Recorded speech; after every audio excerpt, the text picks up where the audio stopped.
जमलेले सगळे अभिनव परिवारातले प्राध्यापक, प्राचार्य, विद्यार्थी आणि पालक बंधू भगिनींनो, दरवर्षी आपण शिवजयंती एक आगळ्या वेगळ्या पद्धतीने साजरी करत असतो.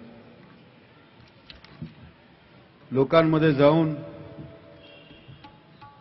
लोकांमध्ये जागरूकता निर्माण करण्यासाठी आपण शिवजयंती एका वेगळ्या पद्धतीने साजरी करत असतो. शिवाजी महाराजांचं कर्तृत्व, शिवाजी महाराजांचे विचार हे जनसामान्यांपर्यंत पोहोचावेत, आपल्या विद्यार्थ्यांपर्यंत पोहोचावेत आणि त्यातून एक नवा महाराष्ट्र घडावा, अशा प्रकारची संकल्पना आपल्या सगळ्यांच्याच मनामध्ये आहे. आणि त्या दृष्टिकोनातनं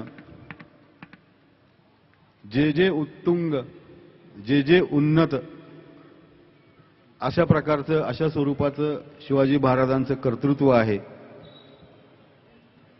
ते गीत संगीताच्या माध्यमातून आपल्यापर्यंत पोहोचावं, त्या दृष्टिकोनातून हा आपला प्रयत्न असतो. मित्रांनो, शिवाजी महाराजांविषयी आपण जितकं बोलू तितकं थोडं आहे, पण आजची पार्श्वभूमी लक्षात घेता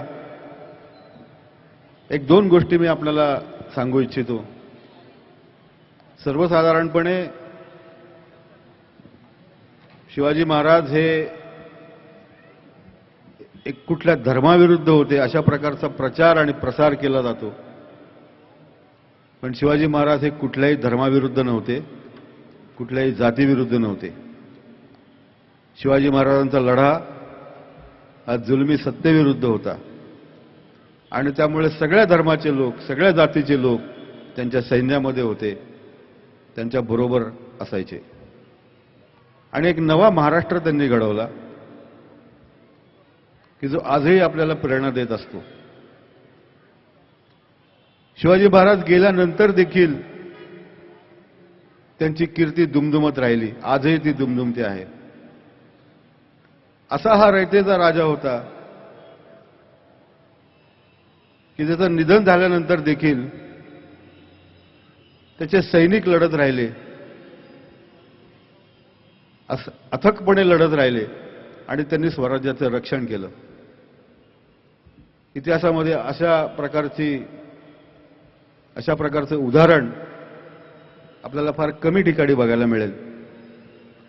सर्वसाधारणपणे राजा गेल्यानंतर त्याच्या मागचे जे लोक असतात ते एकतर दुसरीकडे सामील होतात किंवा परागंदा होतात. आजच्या राजकारणाचं जर आपण उदाहरण घेतलं तर ते देखील आपल्याला बघायला मिळतं. जिकडे सत्ता असेल तिकडे लोक पळत असतात. परंतु शिवाजी महाराजांच्या विचाराचा पगडा, त्यांच्या कार्याचा पगडा एवढा जबरदस्त होता आणि त्यांनी जे फाउंडेशन, जो पाया रचला स्वराज्याचा, तो इतका मजबूत होता की त्यांच्या नंतर देखील घरामध्ये अनेक कुरबुरी असताना देखील, अनेक सरदारांचे देखील काही किरकोळ जरी आपापसामध्ये वाद होते तरी देखील सैनिक मावळे लढत राहिले आणि स्वराज्याचं त्यांनी त्यांच्या शेवटच्या श्वासापर्यंत त्यांनी रक्षण केलं. छत्रपती शिवाजी महाराजांना आयुष्य कमी लाभलं, अन्यथा आपल्याला माहिती आहे त्यांनी त्या काळात सांगितलं होतं की आपल्याला समुद्रमार्गे धोका आहे. आणि आज आपण बघतो की आपल्या किनाऱ्यावरनं, पश्चिम किनाऱ्यावरनं आपल्याला किती धोका आहे. कदाचित मला तर नेहमी असं वाटतं, कदाचित जर शिवरायांना आयुष्य जास्त लाभलं असतं तर त्यांनी समुद्रामधून देखील ज्याप्रमाणे परकीय लोक आपल्याकडे आले आणि आपल्यावरती राज्य त्यांनी केलं, मग ते पोर्तुगीज असतील, इंग्रज असतील, फ्रेंच असतील, जर शिवरायांना आयुष्य लाभलं असतं तर निश्चितपणे त्यांच्यामध्ये ती ताकद होती ही आक्रमणं तर त्यांनी परतवून लावलीच असती. इतकंच नव्हे तर त्यांच्यावर देखील त्यांनी स्वारी केली असती. आणि कदाचित लंडनमध्ये तिथल्या नागरिकांना मराठी शिकण्याची वेळ आली असते, कारण मराठीतनं कारभार लंडनमध्ये त्यांनी हाकला असता.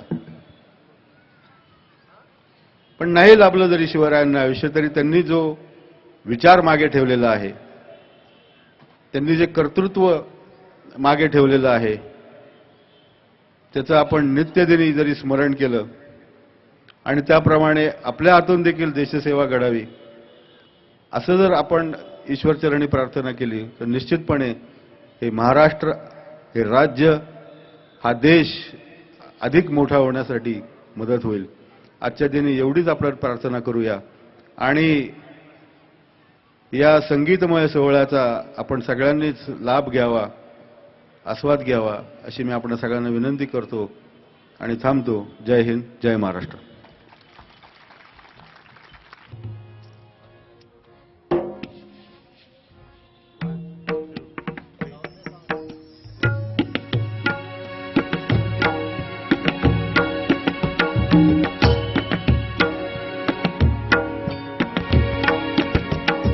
जळपती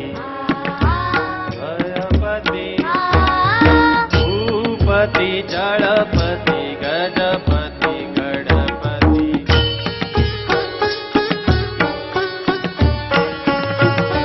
पुरंदरा आणि शक्ती पृष्ठभागी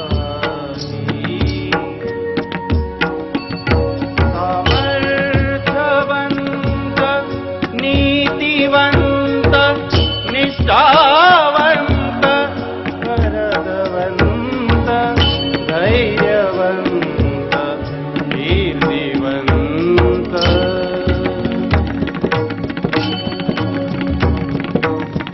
जानता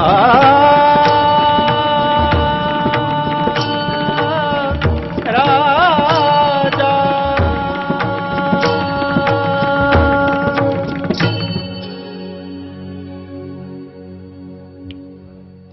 हॅलो.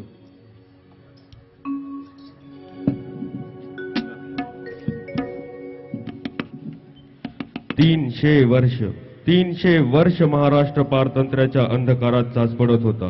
वर्षातल्या 12ही अमावस्यांनी जणू गराडा घातला होता. महाराष्ट्राची भूमी घोड्यांच्या टापाखाली वेदनांनी कणत होती, गारानं गात होती.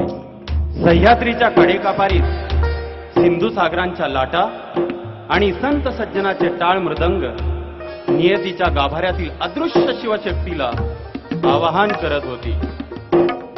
दार उघड बये, दार उघड, लक्षपूर भवाने दार उघड, खैराळ मैराळ तुझी सेना बये दार उघड, वाहन तुझे सिंह केसरी, मुक्त केश पाठीवरती, शंख चक्र डमरू निनाद करती बये दार उघड. हे दशखंड अवतारी बये, हे चंड मुंड भंडासुर खंडिनी जगदंबे, उद्दंड दंड महिषासुरमर्दिनी दुर्गे, महाराष्ट्र धर्मरक्षिके आई तुळजा भवानी. देवांनाही हेवा वाटावा आणि शत्रूलाही भय वाटावे अशी तुझी कीर्ती, अशी तुझी मूर्ती. मग बये आत्ताच का दार लावून बसलीयस? 12 मावळ 12 राती केवळ तुझ्यासाठी खोळंबल्या ती. बये दार उघड, दार उघड.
हॅलो.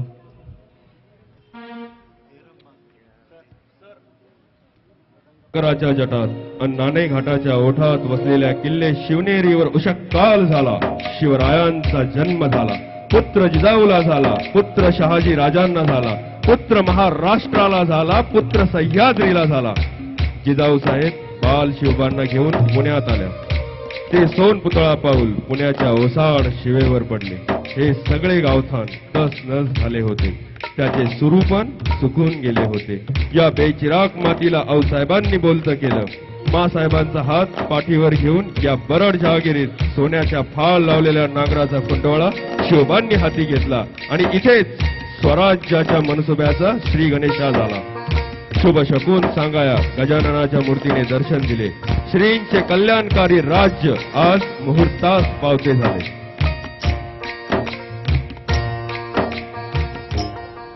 हॅलो.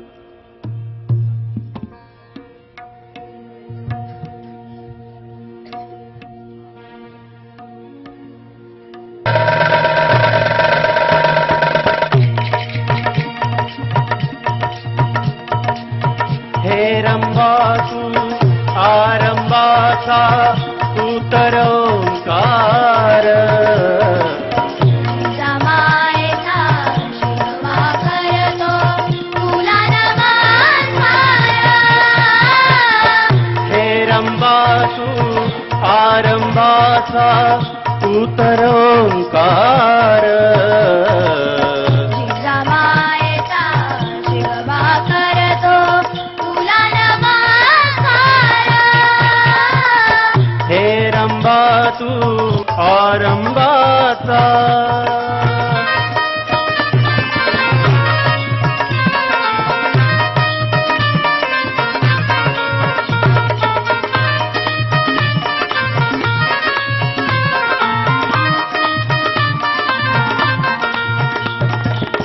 मायले करे आम्ही आहो तुझा पुढे लीन.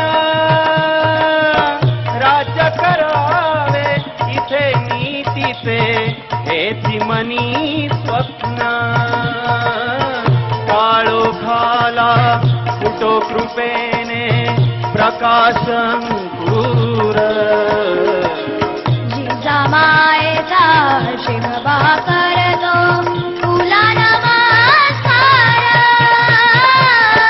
हे रंबासू आरंबाचा तू तर ओंकार.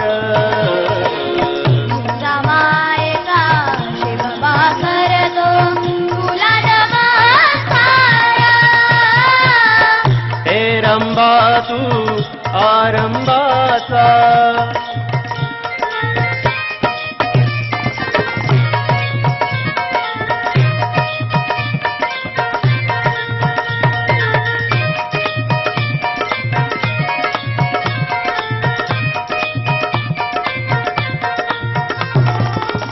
दैत्य माजले पुन्हा भूवरी अजस्र बलशाली. मूर्ती फुटल्या तुडे भंगले काळ रात्र आली. सुमती जावी विघ्नाचा त्या करण्या संहार.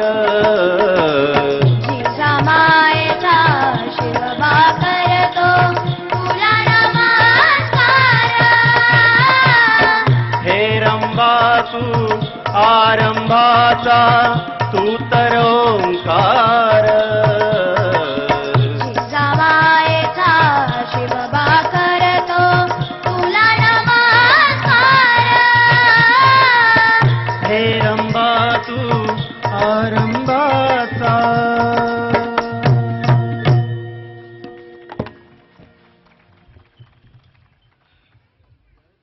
देवांनाही हेवा वाटावा असा इतिहास या मातीत घडला. महाराजांचे राज्य कधी गडकोटावर नव्हते. त्यांनी राज्य केले ते त्यांच्या जीवलगांवर. श्रींच्या राज्यासाठी आहुती देणाऱ्या त्या आकाशवीरांची ती कडवट निष्ठा. राजांसाठी, राजांच्या शब्दांसाठी आपल्या प्राणांचेच काय पण आपल्या घरादाराचीही आहुती देणारे ते परमप्रतापी वीर या मातीत उपजले. राजांनी या सर्वांना श्रींच्या कल्याणकारी राज्यासाठी या राज्यासाठी एकत्र गुंफले. श्रींच्या कल्याणकारी राज्यासाठी देह ठेवताना राजासनी आमचा अखेरचा जोहार सांगा असे म्हणणाऱ्या आकाशवीरांमध्ये होते